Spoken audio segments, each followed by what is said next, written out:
Hello students, welcome back to our YouTube channel that is PSC for CBSE. My name is Adil Ahmad. आज की इस video में हम जो पढ़ेंगे वो पढ़ेंगे CBSE की क्लास 9th की साइंस का 4th चैप्टर जो कि है एटम्स स्ट्रक्चर ऑफ एटम यानी कि परमाणु की संरचना. ये आज जो हमारा टॉपिक होने वाला है यानी कि इस चैप्टर को आज हम पढ़ेंगे. तो इस चैप्टर में कौन कौन से टॉपिक्स आ रहे हैं सबसे पहले वो डिस्कस कर लेते हैं, किन किन टॉपिक्स को हमें पढ़ना है. ठीक है, तो सबसे पहला जो टॉपिक है वो है इलेक्ट्रॉन यानी कि हमें इलेक्ट्रॉन्स के बारे में पता होना चाहिए. अगला है प्रोटॉन्स, फिर उसके अगला है न्यूट्रॉन्स यानी कि हमें इलेक्ट्रॉन के बारे में, प्रोटॉन्स के बारे में और न्यूट्रॉन्स के बारे में पता होना चाहिए. क्या होता है इलेक्ट्रॉन, प्रोटॉन, न्यूट्रॉन क्या होते हैं, किसने इनको डिस्कवर किया था, ये सब हमें पता होना चाहिए. ठीक है, फिर उसके बाद जो अगला चौथा टॉपिक है हमारा वो है वैलेंसी यानी कि संयोजकता क्या होती है, संयोजकता किसे कहते हैं. फिर उसके बाद अगला टॉपिक है chemical formula of common compound यानी कि जो यौगिक होते हैं, जो कंपाउंड्स होते हैं, उनका केमिकल फॉर्मूला, उनका रासायनिक सूत्र किस तरीके से लिखा जाता है ये हमें पता होना चाहिए. ये वैसे आपका 3rd चैप्टर का कॉन्सेप्ट रह चुका है, 3rd चैप्टर में भी ये चीज़ आई हुई है तो आप वहाँ से भी इसको क्लियर कर सकते हैं. ठीक है, फिर जो अगला टॉपिक है हमारा टॉपिक 6 है आइसोटोप्स एंड आइसोबार्स क्या होते हैं यानी कि समस्थानिक और संबारिक किन्हें कहते हैं, क्या होते हैं, ये भी हमें पता होना चाहिए. ठीक, तो ये तो हो गया हमारा टॉपिक जो हमको डिस्कस करने हैं, जो हमें टॉपिक जो है हमें पढ़ने हैं. ठीक है, तो अब इसी के साथ हम अपना चैप्टर जो है शुरू कर लेते हैं. तो जो सबसे पहले चैप्टर का नाम देखिए, चैप्टर का नाम है स्ट्रक्चर ऑफ एटम यानी कि परमाणु की संरचना. ठीक है, तो इससे जो पहला चैप्टर था वो भी एटम से रिलेटेड था, वो भी एटम के बारे में ही था. इससे पहले जो चैप्टर था उसमें हमने क्या पढ़ा था एटम के बारे में, उसमें हमने एटम के बारे में ये पढ़ा था कि जो एटम होता है, एटम किसी भी मैटर का सबसे छोटा पार्टिकल होता है. एक इतना छोटा पार्टिकल होता है कि उसको और ज़्यादा छोटे टुकड़ों में डिवाइड नहीं कर सकते और छोटे टुकड़ों में उसको हम तोड़ नहीं सकते. उस पार्टिकल को हम क्या कहते हैं, एटम कहते हैं. ये बात किसने बताई थी, ये बात बताई थी डेमोक्रिटस ने. किसने बताई थी, डेमोक्रिटस ने बताई थी ये बात. डेमोक्रिटस कौन थे, ग्रीक फिलोसोफर थे. ल्यूसिफस एंड डेमोक्रिटस ने ये बात बताई थी कि किसी भी मैटर का जो सबसे छोटा पार्टिकल होगा, इतना छोटा पार्टिकल कि उसके और ज़्यादा छोटे टुकड़ों में उसको ना तोड़ा जा सके, उसको क्या बोला उन्होंने, एटोमोस कहा था. एटोमोस का मतलब कि एटम क्या होता है, एटोमोस का मतलब होता है कि सबसे छोटा पार्टिकल, एक इतना छोटा पार्टिकल जो कि डिविजिबल ना हो, इनडिविजिबल हो. ठीक है, तो उन्होंने ये कहा था. ठीक है, अब फिर उसके बाद पता चला कि जो एटम है वो सबसे छोटा पार्टिकल नहीं है, क्योंकि एटम भी और कई तरह के छोटे पार्टिकल से मिलकर के बना हुआ है. ये बात हमको बाद में पता चली. यही हमको पता इस चैप्टर में पढ़ना है, चौथे चैप्टर में हमको यही पढ़ना है कि जो एटम है वो किन किन पार्टिकल से मिलकर के बना हुआ है. ठीक है, तो शुरू करते हैं हम अपना चैप्टर. तो देखिए यहाँ पर लिखा हुआ कि atom is also consist of several fundamental particles known as electrons, protons and neutrons. ठीक, क्या कह रहे हैं यहाँ पर कि जो एटम है वो भी और छोटे छोटे पार्टिकल से, सूक्ष्म मौलिक कणों से जो है मिलकर के बना हुआ है, जिनको हम क्या कहते हैं, इलेक्ट्रॉन कहते हैं, प्रोटॉन कहते हैं और न्यूट्रॉन कहते हैं. ठीक है, जो परमाणु होता है, परमाणु हिंदी में कहते हैं एटम को, तो परमाणु भी कुछ सूक्ष्म मौलिक कणों से बना हुआ है यानी कि जो एटम है वो भी छोटे छोटे पार्टिकल से मिलकर के बना हुआ है, जिन्हें क्या कहते हैं, इलेक्ट्रॉन कहते हैं, प्रोटॉन कहते हैं और न्यूट्रॉन कहते हैं. ठीक है, पता चल गया एटम किन किन से मिलकर के बना हुआ है, इन तीनों से मिलकर के बना हुआ है, इलेक्ट्रॉन से, प्रोटॉन से और न्यूट्रॉन से. यानी कि जो एटम का स्ट्रक्चर है, स्ट्रक्चर ऑफ एटम पढ़ना है हमें, तो जो एटम का स्ट्रक्चर है उसके स्ट्रक्चर में तीनों पाए जाते हैं. इन तीनों से मिलकर के एटम तैयार हुआ है, इन तीनों से मिलकर के एटम बना है. तो ये क्या, ये एटम से भी छोटे हैं, ये एक ऐसे पार्टिकल्स हैं जो कि एटम से भी छोटे हैं. ठीक है, ये क्या है, एटम से भी छोटे हैं, मतलब एटम से भी छोटी कुछ चीज़ें वो क्या है, इलेक्ट्रॉन है, प्रोटॉन है और न्यूट्रॉन है, ये उनसे भी छोटे हैं. तो सबसे पहले हम अपने सबसे पहले हम देखते हैं इलेक्ट्रॉन के बारे में. इलेक्ट्रॉन के बारे में पढ़ते हैं, इलेक्ट्रॉन क्या होता है. ठीक है, तो देखिए इलेक्ट्रॉन क्या है, इलेक्ट्रॉन एक सब एटॉमिक पार्टिकल है एटम का, जो कि रिवॉल्व करता है किसके चारों तरफ, रिवॉल्व अराउंड द न्यूक्लियस. यानी कि इलेक्ट्रॉन क्या है, इलेक्ट्रॉन एक ऐसा सब एटॉमिक पार्टिकल है एटम का, एक ऐसा अवपरमाणु कण है. सब एटॉमिक पार्टिकल को बोलते हैं अवपरमाणु कण. सब एटॉमिक पार्टिकल का मतलब क्या है कि जो एटम के अंदर पाए जाते हैं वो सब एटॉमिक पार्टिकल होते हैं. तो इलेक्ट्रॉन क्या है, एक ऐसा सब एटॉमिक पार्टिकल है किसी भी एटम का जो कि न्यूक्लियस के चारों तरफ घूमता है, जो न्यूक्लियस के चारों तरफ चक्कर लगाता है. न्यूक्लियस क्या होता है, ठीक है, तो एटम का जब आप स्ट्रक्चर पढ़ेंगे तो उसके अंदर देखेंगे कि जैसे कि ये एक एटम है, उसका ये एक न्यूक्लियस होगा. ठीक, फिर उसमें आप आगे ही चैप्टर में पढ़ेंगे कि कुछ शेल्स होती हैं, तो जो इलेक्ट्रॉन होता है वो इन्हीं शेल्स में घूमता है, जो इलेक्ट्रॉन होता है वो इन्हीं शेल्स में घूमता है। तो देखिए ये न्यूक्लियस है ना बीच में, न्यूक्लियस के चारों तरफ इलेक्ट्रॉन्स रिवॉल्व कर रहा है। तो वही बात यहाँ पर लिखी हुई है कि इलेक्ट्रॉन क्या है, एक सब एटॉमिक पार्टिकल है एटम का, जो कि रिवॉल्व करता है न्यूक्लियस के अराउंड, न्यूक्लियस के चारों तरफ घूमता है। परमाणु का वह अपरमाणु कण जो नाभिक के चारों ओर घूमता है उसे क्या कहते हैं, हम इलेक्ट्रॉन कहते हैं। ठीक है, अब उसके बाद इसको डिस्कवर किसने किया था, इसको डिस्कवर किया था जे थॉमसन ने। किसने डिस्कवर किया था इसको, जे थॉमसन ने इसको डिस्कवर किया था 1897 में इसको डिस्कवर किया था। ठीक, 1897 में इलेक्ट्रॉनों की खोज जे थॉमसन द्वारा हुई थी। उन्होंने इसको एक एक्सपेरिमेंट से जो है डिस्कवर किया था। He did this by using his experiment. उन्होंने इसको अपने एक एक्सपेरिमेंट से डिस्कवर किया था, जो कि क्या था, कैथोड रे एक्सपेरिमेंट था। ठीक है, उन्होंने एक एक्सपेरिमेंट किया था, कैथोड रे एक्सपेरिमेंट, जिससे कि इलेक्ट्रॉन की डिस्कवरी हुई थी, इलेक्ट्रॉन को खोजा गया था। ठीक है, साइंटिस्ट का नाम ध्यान रखना है, एक्सपेरिमेंट का नाम ध्यान रखना है, और टाइम ध्यान रखना है, सन ध्यान रखना है कौन सा सन था। ठीक, उसके बाद जो इलेक्ट्रॉन्स होते हैं, जो ये इलेक्ट्रॉन्स होते हैं क्या होते हैं, नेगेटिवली चार्ज सब एटॉमिक पार्टिकल्स होते हैं। यानी कि ऐसे पार्टिकल्स होते हैं जिन पर नेगेटिव चार्ज होता है, माइनस का चार्ज होता है इलेक्ट्रॉन्स पर। इलेक्ट्रॉन क्या होते हैं, इलेक्ट्रॉन ऋणावेशित अवपरमाणु कण होते हैं। अवपरमाणु सब एटॉमिक पार्टिकल को हिंदी में कहते हैं।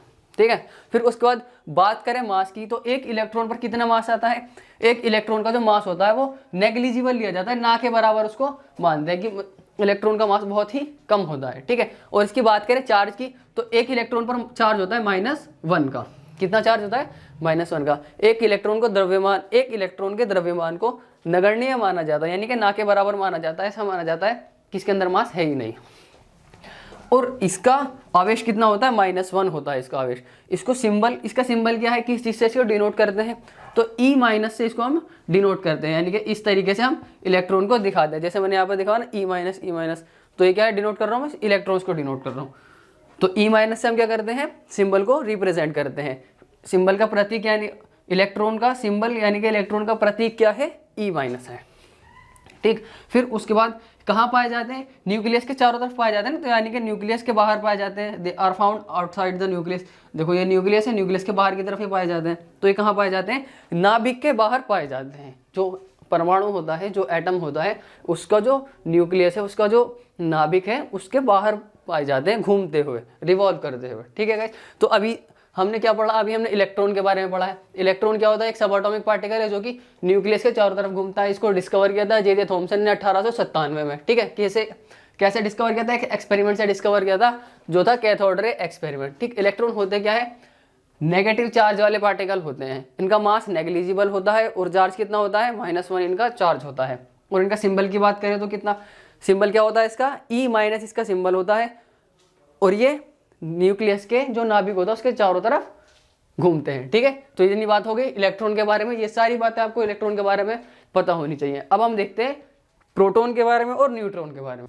तो स्टूडेंट्स, अब हम देखते हैं प्रोटॉन्स के बारे में और न्यूट्रॉन्स के बारे में। प्रोटॉन्स क्या होते हैं और न्यूट्रॉन्स क्या होते हैं। तो सबसे पहले प्रोटॉन्स के बारे में जानते हैं, प्रोटॉन क्या होते हैं। ठीक है, देखिए, अनदर सब atomic particle of an atom which resides inside the nucleus. क्या एक ऐसा सब एटॉमिक पार्टिकल है जो न्यूक्लियस के अंदर रहता है, वो क्या होता है, उसको क्या कहते हैं, प्रोटॉन कहते हैं। ठीक है, इलेक्ट्रॉन क्या था, electron revolve around the nucleus. ठीक है, जो इलेक्ट्रॉन था वो न्यूक्लियस के चारों तरफ घूम रहा था, और जो प्रोटॉन है वो प्रोटॉन न्यूक्लियस के अंदर है। तो एक ऐसे सब एटॉमिक पार्टिकल है एटम का, जो कि कहाँ पाया जाता है, न्यूक्लियस के अंदर पाया जाता है। जो एटम होता है उसका जो न्यूक्लियस होता है उसके अंदर पाया जाता है। एक अन्य अपरमाणु कण जो कि परमाणु के नाभिक में रहता है। ठीक है, और जो प्रोटॉन है उसको डिस्कवर किसने किया था, प्रोटॉन को डिस्कवर किया था गोल्डस्टीन ने, यूगलन गोल्डस्टीन ने इसको 1886 में इसकी डिस्कवरी हुई थी। यानी कि इलेक्ट्रॉन से पहले ही प्रोटॉन को डिस्कवर कर लिया गया था। प्रोटॉन की खोज 1886 में गोल्डस्टीन ने की थी। फिर उसके बाद जो प्रोटॉन्स है, प्रोटॉन कैसे होते हैं, पॉजिटिवली चार्ज सब एटॉमिक पार्टिकल होते हैं। प्रोटॉन पर कौन सा चार्ज होता है, प्रोटॉन पर पॉजिटिव चार्ज होता है। कैसा चार्ज होता है, प्रोटॉन्स पर प्लस का चार्ज होता है, यानी कि पॉजिटिव चार्ज होता है। और जो इलेक्ट्रॉन थे उन पर कैसा चार्ज था, उन पर नेगेटिव चार्ज था। फिर उसके बाद प्रोटॉन एक परमाणु के वे अपरमाणु कण है जो कि धनावेशित होते हैं। तो एक परमाणु के ऐसे अपरमाणु कण हैं जिन पर कौन सा चार्ज होता है, धनावेशित चार्ज, यानी कि धनावेशित वो होते हैं, उनको क्या कहते हैं, प्रोटॉन कहते हैं। और एक प्रोटॉन का मास कितना होता है 1.67 इंटू 10⁻⁻27। ये क्या है, ये एक प्रोटॉन का चार्ज होता है, एक प्रोटॉन का मास होता है, सॉरी एक प्रोटॉन का मास कितना होता है 1.67 इंटू 10⁻⁻27। और इसका चार्ज कितना होता है +1 इसका चार्ज होता है। एक प्रोटॉन का द्रव्यमान 1.67 इंटू 10⁻⁻27 होता है। और आवेश कितना होता है +1 आवेश होता है। और इलेक्ट्रॉन पर कितना चार्ज था -1 था, और प्रोटॉन पर कितना है +1 है, उल्टा है उसका। प्रोटॉन का मास कितना होता है 1.67 इंटू 10⁻⁻27 है, लेकिन इलेक्ट्रॉन का मास कितना था, इलेक्ट्रॉन का मास नेग्लिजिबल था, ना के बराबर था। ठीक, और इसको डिनोट किस चीज से करते हैं, इसको डिनोट करते हैं P+ से। किस चीज से, P+ से इसको डिनोट करते हैं। और इलेक्ट्रॉन को किससे डिनोट करते थे, E- से। प्रोटॉन को किससे डिनोट करते हैं, P+ से प्रोटॉन को डिनोट करते हैं। इसे प्रतीक P+ से दर्शाया जाता है। ये कहाँ पाए जाते हैं, they are found inside the nucleus. वे परमाणु के नाभिक में रहते हैं। ये कहाँ रहते हैं, प्रोटॉन कहाँ रहते हैं, परमाणु के नाभिक में रहते हैं, एटम के न्यूक्लियस में रहते हैं। और इलेक्ट्रॉन कहाँ थे, वो न्यूक्लियस के बाहर थे।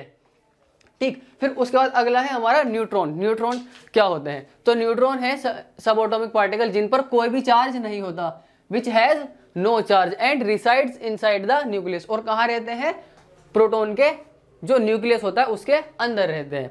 ठीक, that subatomic particle of an atom which has no charge and resides inside the nucleus. एक एटम का ऐसा सब एटॉमिक पार्टिकल है जो कि जिस पर कोई चार्ज ही नहीं होता, और वो कहाँ रहता है, न्यूक्लियस में रहता है, न्यूक्लियस के अंदर रहता है। परमाणु का वह अवपरमाणु कण जिस पर कोई आवेश नहीं होता, और यह नाभिक में पाया जाता है। कहाँ पाया जाता है, नाभिक के अंदर ये पाया जाता है।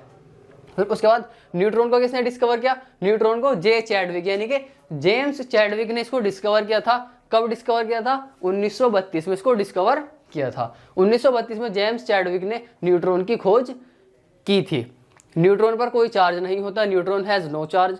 न्यूट्रॉन पर कोई आवेश नहीं होता, चार्ज को हिंदी में क्या कहते हैं, आवेश कहते हैं। तो न्यूट्रॉन पर कोई चार्ज नहीं होता, लेकिन प्रोटॉन पर प्लस चार्ज होता है, इलेक्ट्रॉन पर माइनस चार्ज होता है।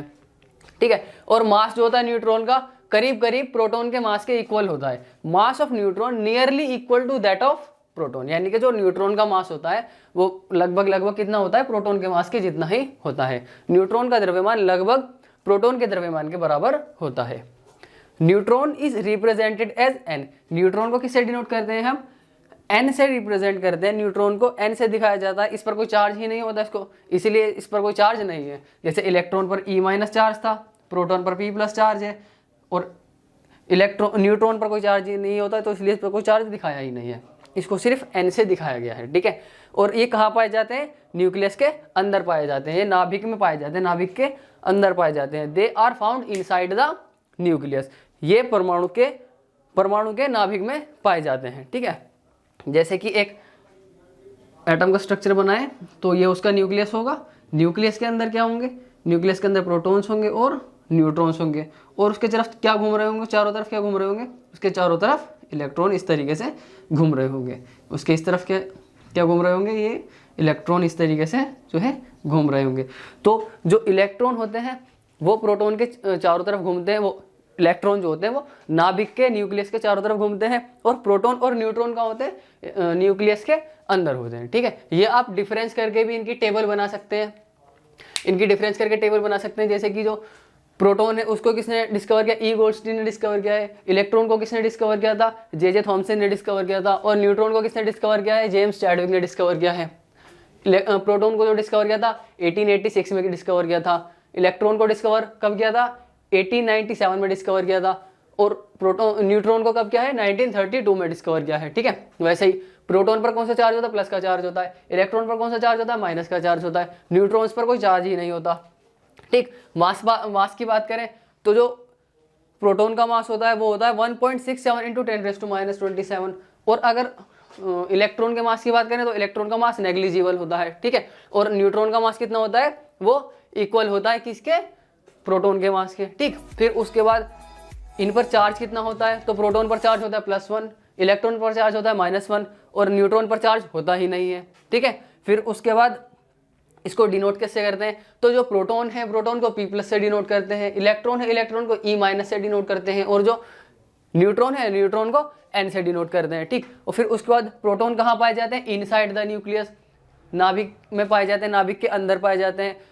इलेक्ट्रॉन कहाँ पाए जाते हैं, आउटसाइड द न्यूक्लियस, नाभिक के बाहर पाए जाते हैं। और न्यूट्रॉन कहाँ पाए जाते हैं, न्यूट्रॉन इनसाइड द न्यूक्लियस, नाभिक के अंदर पाए जाते हैं। तो इस तरीके से आप इनकी एक डिफरेंस वाली टेबल भी बना सकते हैं। तो स्टूडेंट्स आज की वीडियो में सिर्फ इतना ही रखते हैं, आपसे अगली वीडियो में पढ़ेंगे हम कि ये जो इलेक्ट्रॉन, प्रोटॉन और न्यूट्रॉन है ये एक एटम में किस तरीके से अरेंज रहते हैं, ठीक है, किसी भी एटम में किस तरीके से अरेंज रहते हैं वो इससे अगली वीडियो में हम पढ़ेंगे। आज हमने क्या पढ़ा है कि एटम से छोटे छोटे पार्टिकल कौन से हैं जिनसे एटम बना हुआ है, वो हमने आज की वीडियो में पढ़ा है। हमने इलेक्ट्रॉन के बारे में पढ़ा है, हमने प्रोटॉन के बारे में पढ़ा और हमने न्यूट्रॉन के बारे में पढ़ा है। अब ये एटम में किस तरीके से अरेंज रहते हैं वो हम अगली वीडियो में पढ़ेंगे। तो गाइस आज की वीडियो में सिर्फ इतना ही रखते हैं, मिलते हैं आपसे अगली वीडियो में, तब तक के लिए पढ़ते रहिए। Keep study in pi study. Thank you very much.